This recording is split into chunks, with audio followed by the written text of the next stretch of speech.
Gonzalez. Obviously I'm a master now, like my many good friends, some of my friends and doctors here of education policy. Thank you so much. I've written a speech, and I'm going to try to stick to it. I tend to go off. Good evening, welcome graduates, esteemed faculty, and our wonderful friends and family. I would like to first thank Adriana Reyes and Carla Ruiz for the Polish Art.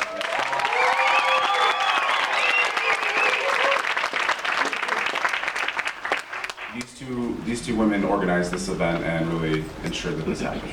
Janice Robinson from the Office of Diversity and Community Affairs. Julian Wayne as well. Thank you, Julian. You're awesome. President Susan Furman, thank you for your support for this, and all other faculty. Without all of you, this event would not have been possible, and I wouldn't be standing here. I'd be at home sleeping probably. Words cannot express my deep gratitude for this great honor. My journey through higher education has taken many twists and turns. So to stand before you today, addressing my fellow graduates and their families, someone who started higher education at a community college, a first-generation student, giving a speech at Columbia graduation is something that I never thought was going to be in my cards. But today, as I'm reflecting on my journey at Teachers College, as I'm sure many of you have done over the past few weeks, I can't help but think of legacy. And quick shout out, this is Gladstone and Christina, because we've been doing a lot of spoken words here, and the last one was leaving a legacy. So we were sharing words about that, so I'm going to share some words about that. So I want to ask some questions. What will our legacy be? What impact have we made in our time here? And what impact will we make on this world? Before we answer these hard questions, I think it's important to consider those that came before us, those that have paved the walkway for us to travel. Coming to a place like Columbia can be a bit of a culture shock, particularly for first generation and other diverse students. To put it bluntly, this is a rich white institution. We hear our stories told in classrooms as if we were no longer a part of our community. We talk of the inequality and racial achievement gaps as if we are not products of these structures. We are taught to conform to an ideal of success, an ideal that sees our families and our ancestors through a deficit lens. We do not see ourselves and our families depicted accurately in the hallways, nor in the literature. And we only see ourselves reflected in a very small number of faculty. So I want to acknowledge the faculty here that support us, that empower us, and challenge us to be our authentic selves, as Dr. Chris Emden is always reminding us.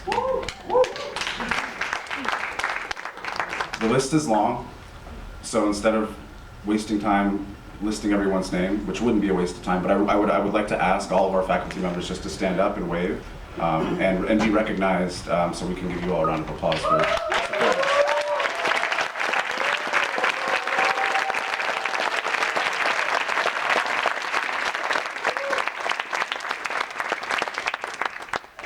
Your guidance and support has made our time here powerful. You've shaped our ideas and challenged us to think and see beyond ourselves.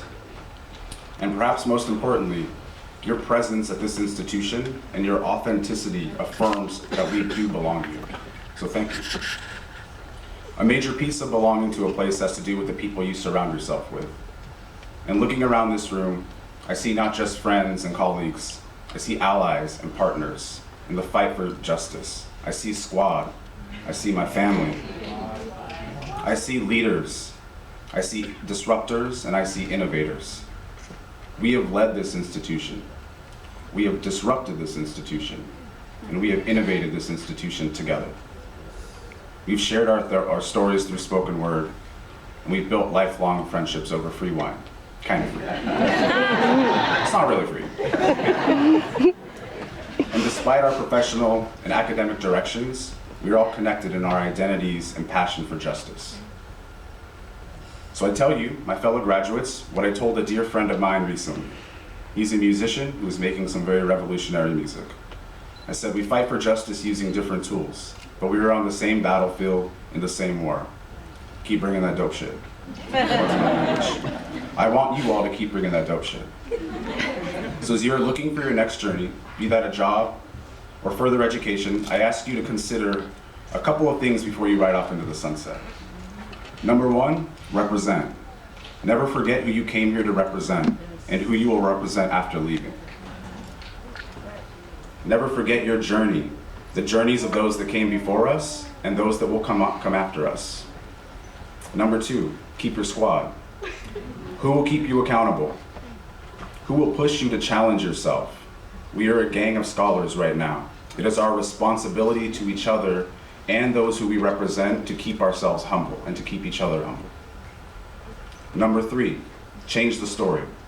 We are rewriting the story they tell about us right now. We have opened doors for our families and our communities, and will go into the world and open more doors. We are making history today. If we stay together and do the previous two things, I am sure we will continue to make history. I would like to end with a poem by David Foster Wallace. There are these two young fish swimming along, and they happen to meet an older fish swimming the other way, who nods at them and says, "Morning, boys, how's the water?" And the two young fish swim on for a bit, and then eventually one of them looks over at the other and goes, "What the hell is water?" The most important realities are often the ones that are hardest to see. Take a moment to see the water. This is the water. Your friends and family here supporting you. This is who you represent, and this is the water. The work you have done over the past 2 years, the coalitions we've formed, this is your squad, and this is the water. Don't get so caught up thinking about your legacy that you forget to leave one. Change the story. This is the water, and it's time for us to swim. So in the words of a famous warrior, my watch is ended. Thanks.